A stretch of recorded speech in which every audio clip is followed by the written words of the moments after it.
Hey everybody in Facebook world. I wanted to do a quick little video and share with you my trip to the grocery store again today. And I'm having a little glass of wine. It's early in the afternoon. I know it's 5 o'clock somewhere, right? Actually, part of my commitment to getting healthy in 2022, healthier, is to give up wine. Now, red wine's a little bit better than white wine because white wine has so much sugar in it. But the thing that I decided to do was, and I actually saw this on Facebook, it was pretty cool. People are using different kinds of kombucha tea to replace with their wine. So it's nice because it has a little bit of a zing to it. And it kind of gives me the feeling like I'm having a glass of wine.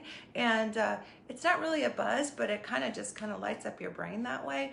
But the kombucha thing, I'm not even sure what you call it, but there's this, it's sort of like remember the friendship bread where you would grow it up and you would culture it and you put it in the closet in the dark, almost like a yeast or kind of like a yeast, I guess. I need to do some research on that, but I used to have one in my closet that I grow up and make my own kombucha, but it was a pain. It was a lot of work. But anyway, so I get this kombucha, and you can get this at Walmart. I saw it at Walmart a while ago. I actually had some, but I just wanted to kind of share this with you, that the kombucha gives you the feeling of having a glass of wine without actually having the wine. And one of the cool things too is there's 2 servings in a container, so half of this glass is about a third of that, but there's only 45 calories in this versus like up to 110 calories in a 8-ounce glass of wine. So less calories, less sugar, and you kind of get that kick like you're having a glass of wine. So it's really fun. So anyway, I wanted to just share a couple other things with you. Oh, and I wanted to tell you kind of the gross thing that I experienced the other day too. I've heard about kefir for years, and in fact, hey, blah, blah, blah. And in fact, I've been hearing about kefir for years for leaky gut, and kombucha also will help restore your gut biome. So if you're trying to lose weight, they've done studies to show that people who are overweight and people who are thin have different gut bacteria. So if you want a more healthy gut bacteria for all sorts of reasons, your gut is your second brain. So you want a healthy gut, and also inflammation starts in the gut. So if you want to have a healthy gut, you really have to restore that bacteria, so things like probiotics. So most of the yogurts out there are all sugar, like you see like Twix yogurt, stuff that has nothing but sugar in it. So I don't recommend yogurt.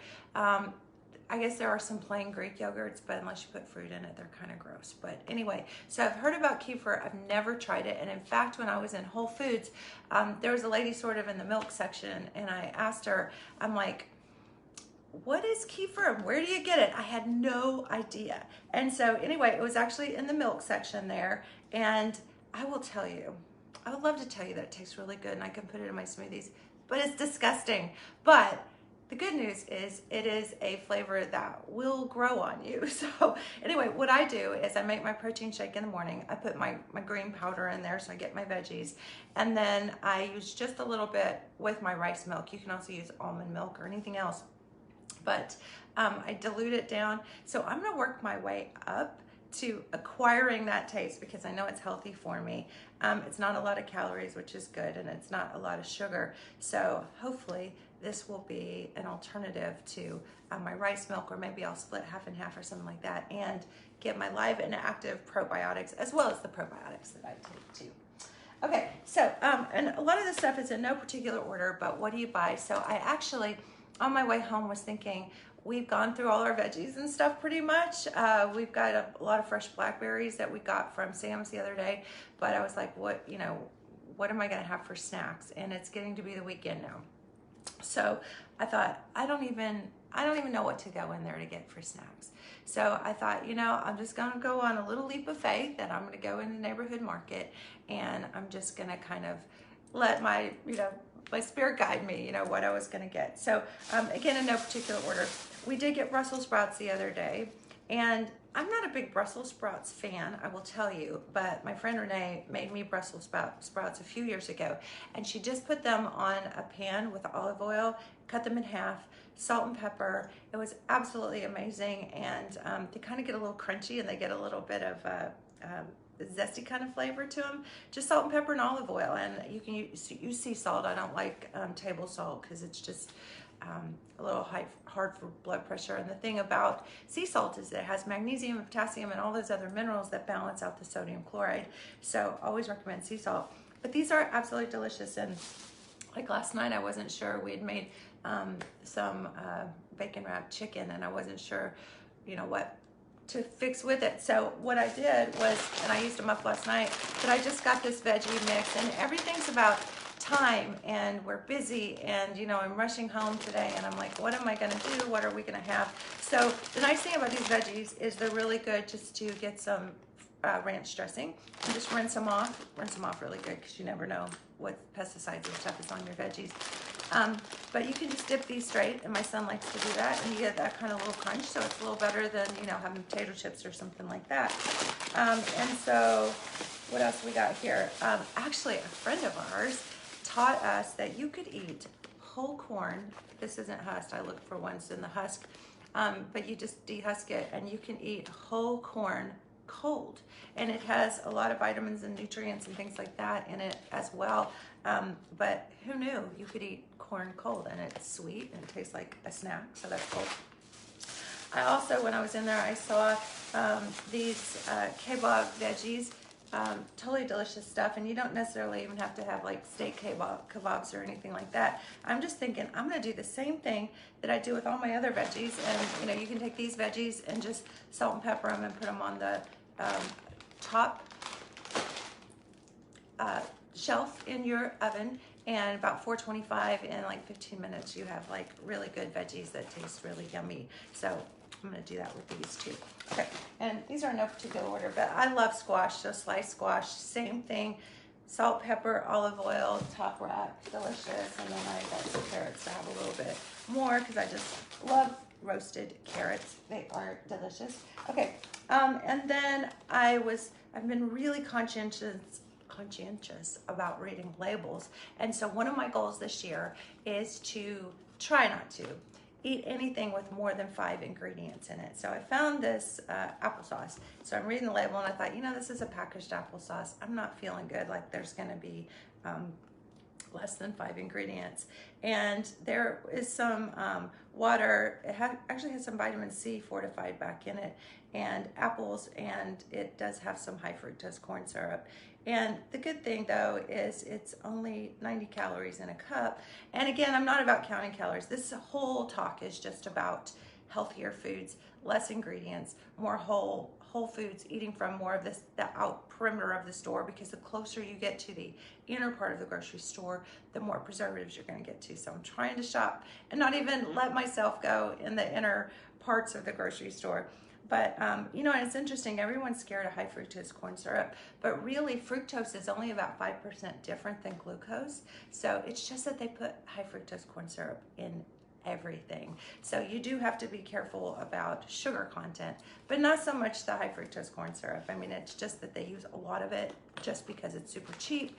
And you know, you can flavor foods, and there's something called a bliss point, which is really interesting. It's a graph of how much sugar they can put, added sugar, into foods, things like bread, things like sausage, whatever it is, that they will add sugar to it until people buy more.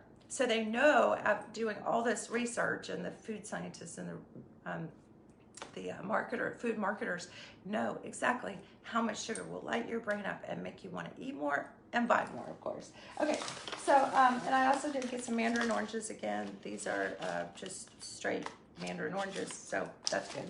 And then I got some eggs, and we love deviled eggs. They're super easy to make. Of course, you just boil your eggs, and I can make like 12 at a time and just set them in the fridge, and we can snack on those, and we just love those. I use honey mustard. It's got a little bit of sugar in it, but you can take regular mustard and use just some whole, local honey, which is good for you, and make your deviled eggs and a little paprika, and we love those for snacks. I did get a little bacon for the morning. I know that's got a lot of sodium, and let's see, I didn't even check this one. Yeah, sodium, but you know, it's a nice little protein thing for breakfast, and so we'll try to go light on that. We've been looking at bread. Everybody loves bread. I know gluten is a big deal, but not everybody is sensitive to gluten. So if you're not sensitive to gluten, this does have other grains in it too. So you can always do food sensitivity testing, which we do in our office. But most of the problem with gluten is that it's in everything. And what they do is they take bread and they bleach it. They literally bleach it. So they take the grain and they strip the grain. Then when they mill the grain, they actually put chlorine bleach. So if you get white bread, you're getting nothing but starch. It's crazy. So they actually pull out the oils, because you know bread, when it's whole bread, it'll go bad in a day or two, right? If you get that just processed white bleached flour bread, it'll be bread like 2 weeks later. So, or look like bread and not moldy. I mean, it'll start to get moldy, you know, after a while, but so that's what they do, and they strip it. And the reason they strip the oils out of it is because it has a longer shelf life. And so those are healthy oils that are in the grains. And so it's crazy that they strip all the good stuff, all the nutrients, all the minerals that are in the ground that are in that grain are gone when they strip it. And all that's left is basically the gluten and the gliadin and the starch, which is just straight sugar. So yeah, not good. So anyway, again, this has a bunch of stuff, all these different grains and stuff in it. So you have to watch if you have grain sensitivity or thyroid issues, of course, or gluten sensitivity.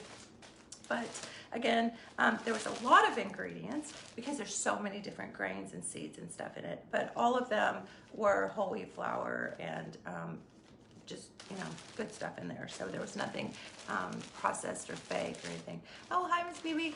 What about sourdough? Again, you know, those whole grains are good when you make those. I'm not real familiar with some of the different breads. So, you know, some of those sourdough breads, they are made in the grocery store, and they do have all sorts of ingredients in them and preservatives and stuff. So I think if you're making your own sourdough at home and you don't have gluten sensitivity, that's probably a really good choice.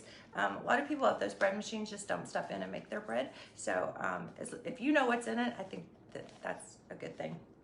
And then I did get some hummus. I love hummus. It's better if you get the chickpeas and make your own, of course. But this only had 4 ingredients in it, which was the chickpeas, the sesame, soybean oil, and garlic. Oh, and it had salt, but okay, 5 or less, right? So we did good on that one. And then I got some potatoes. We love French fries, and you know what's crazy? At McDonald's, they actually put pesticides on those potatoes, and they have to, it's like some kind of chemical, and I know I'm probably gonna get in trouble for saying this, but it's the truth. It's not liable if it's true, right? So anyway, those potatoes, they can't even touch those potatoes for several weeks because of the chemical that's on it. It's not safe. So anyway, they wash the chemical off, right? But if you have ever dropped a French fry under the seat of your car, which I have, but anyway, yes, I eat French fries. True story and full disclosure. But anyway, they still look like McDonald's French fries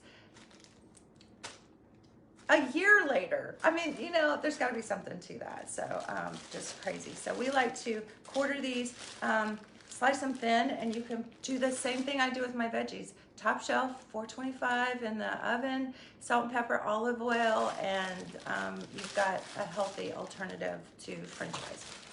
Oh, and we have an air fryer. Absolutely love it. My boyfriend got me a new air fryer that has shelves in it. So you just throw stuff in there, and if you have something like you've eaten out, and you know, like we had some onion rings the other night, the little onion tower, you can bring those home. And you know, if you put them in the microwave, they're soggy and they're gross, but you can put them in that air fryer and they're amazing. So if you've ever used an air fryer, you might comment and tell me what you use the air fryer for, because we love it, love it, love it. Okay, and then another snack, instead of having a bunch of chips and things that have all those chemicals in it, I'm not supposed to show the brand, right? But some tortilla chips. And there's only, in this, there's only corn, vegetable, which is good if you have a gluten sensitivity, and sunflower oil and salt. So I guess some chips could have, even if they're corn chips, could have a lot of different things in it. So you're going to want to read labels. But I did get some 5-layer dip, and this was actually pretty clean of the ingredients, but I love 5-layer dip. And so this has got like a green chilies and beans and tomatoes. Those are more 5 ingredients, but again, like the bread, they're all the all natural ingredients. So I was excited about that. And then I also got some salsa. Again, less than 5 ingredients, so I got the fresh stuff. And celery, who doesn't love a little celery sliced up, and a little sea salt and some ranch dressing or something, super, super good. Or you put a little peanut butter on it. I've been getting the natural peanut butter. You have to watch, some of them taste kind of gross, the organic peanut butter, but I got a good one the other day. And then a little known thing, again, the blackberries. We love the blackberries. They're so in season right now. It's crazy. I used to eat blackberries in my grandma's backyard on the fence. Good blackberries. Yucky blackberries are no good. And a friend taught me how to do this, and I don't know if you've ever done this before, but I love dates, and some people don't like, hi Chris, some people don't like dates, but if you take a date, pull the seed out, cut it in half, and put a little bit of cream cheese in the center, and then put some pecans. Actually, these are some pecans that I broke up. These are fresh pecans. And put a little pecan in there. It is dessert. And you know, you can't eat too many because it's so sweet. You know, like, what is it? Don't spoil your appetite before dinner kind of thing. But for a snack or a midday snack, if you're just wanting some sugar or something, these are amazing. And I never heard of it. So might be a new little thing that you might try. If you are wanting to lose weight and you're working on that for 2022, not just getting healthy, one of the things that I will tell you is that I'm going to do some future videos on the intermittent nature of how our bodies physiologically, biochemically are designed to burn fat. And so if you want to burn more dietary fat and decrease the size of your physiological fat or adipose cells, then there's some things that you need to do, and one of them is called intermittent eating. And I say intermittent eating because if you say intermittent fasting, people immediately shut down and they're like, oh, I can't do that, that's too hard, I have insulin crashes. If you're having insulin crashes, you're eating too much sugar in your diet. So once you start weaning down the sugar, that will get better. But intermittent eating is just eating in a certain window. So that window can be noon to 4 o'clock, 5 o'clock. It can even be an 8-hour window. The good thing about part of the window is you're asleep, so that's good. But the rest of the window, your body goes into more of a burn mode because we used to think that there's starvation mode where your body goes into a store mode, but if you do more of those intermittent phases, then your body will go into an immediate burn mode. And it won't work if you're eating a lot of carbs. So you can't do that. But you know, some proteins, healthy fats, avocados, those kinds of things can really work well. We used to say eat breakfast.